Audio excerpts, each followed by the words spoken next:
Welcome back to Attack the Pack. All right, this is a schedule review, reviewing the NFL schedule for the coming up season, which is like 2 months away, something like that anyway. And we're doing week 3 now. Once again, we're looking at mainly primetime games that everybody have a chance to look at. And first up on the list, first up on the docket is Skins versus Giants. And the question I have for you, Joe, is there's lots of buzz for both teams. You know, lots of buzz. Odell Beckham coming back after a hell year. RG3 is looking good. You got Brandon Scherff blocking for him. Lots of key pieces added on both sides of the ball for both teams. Question here is, can either team turn the corner on mediocrity? Because both teams have been, in the past couple of years, and arguably even the years the Giants won the Super Bowl, like even dating back all the way to like 2007 and 2011, I believe those are the 2 years they won the Super Bowl. They were still mediocre. Come on, one of those seasons they won the Super Bowl with a 9-7 record. Yeah. All right. So hey, if you can get magic when the time is right, by all means, hey, I applaud it. But we're talking regular season here. Can either one of those, and I mean outside of RG3's rookie year, they haven't done much in the past 5 years. The last 2 years they've been in the cellar, and before RG3 they were obviously in the cellar. So once again, outside of his rookie season, past 5 years they haven't really done much. Can either team turn the dial on that mediocrity this year and maybe get close to 10 wins? It's gonna be week 3 by then. Who will be quarterbacking for Washington? I think he'll still be quarterbacking by week 3. I don't think they'll make a change that early. I think it'll be at least like week 8. From the standpoint of the Giants, yeah, you got Odell Beckham Jr., but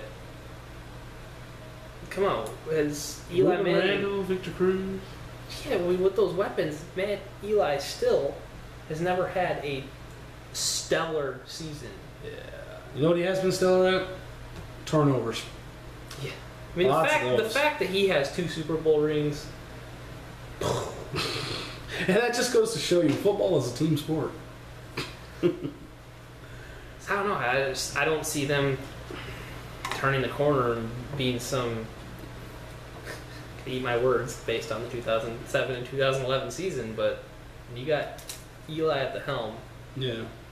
Yeah, man. Hey, I will say this: as far as the Giants are concerned, it doesn't really matter what happens during the regular season. As long as they can get in the play. As long as they can get into the playoffs, they got a shot. Oh, was it the 2007 season when? Oh yeah. Green Bay. Yeah. Who was our kicker then? I think it was Crosby. I think that might have been Crosby, or were we still have Longwell? I think that was Crosby. I think that was like Crosby's rookie season. That we drafted him in either 06 or 07. Shake my head, bro. Yeah. Shake my head. 3 chances to win in overtime at home, 1 from the 20. Couldn't do it. Lawrence Tynes could on his 3rd try. Anyways. Alright, so that's what we're looking at. Skins v Giants. Honestly, I think if RG3 can bring it back together, I think the Skins have a better shot at getting to 10 wins than the Giants do this season. Alfred Morris, proven runner. If the coach and quarterback can get on the same page, they got some weapons. I mean, yeah, they lost to Rakpo, but they still got Kerrigan, and they got other things that'll kick in from them. They got Chris Culliver from the 49ers to help in the secondary. So they made some key additions.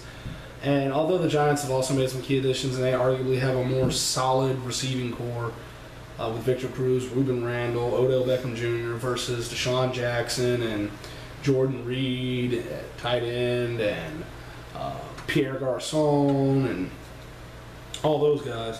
But I just feel as a team, and once again, this is a team sport. It's not the individual, the team. Trent Williams on the line. I really like the Redskins addition to the line with Brandon Scherff. You got Trent Williams, so they got a pretty stellar line going in Washington. So And they got a general manager who is not afraid to pick players he knows that he thinks will, or well, I shouldn't say he knows, but players he thinks will fit his system regardless of skepticism. So I like the ballsiness there. All right, moving on. We got one more game to look forward to in Week 3, and that's Broncos versus the Lions. This is going to be our first look in prime time, I do believe, of Peyton Manning, and it'll be interesting, I think, to see how does he play, who does he favor, how many yards does he get, what does he look like in general without Julius Thomas. So, and I forgot when we were talking about the Jags earlier off camera that he's in Jacksonville now, so that'd be interesting to see what having that security blanket at tight end will do for Blake Bortles' development going into this season. So something else to think about. But that Broncos defense, of course, adding Shane Ray to their staple of rushers. The Lions defense minus Ndamukong Suh, but plus Haloti Ngata. So be interesting to see what happens there. Is my ball finally going to come out? You know, did the Lions draft a running back? Yeah. Fumbleitis out of Nebraska. Oh yeah, Amir Abdullah. Right. So they got Amir Abdullah. You know, what is he going to do on the primetime stage? It'll be interesting to see. No, the 49ers did get Reggie Bush, for what that's worth. I don't think he'll see many carries because Carlos Hyde is going to get the majority of carries there. But so yeah, that's pretty much our analysis for the Week 3. Come on back for Week 4 on Attack of the Pack.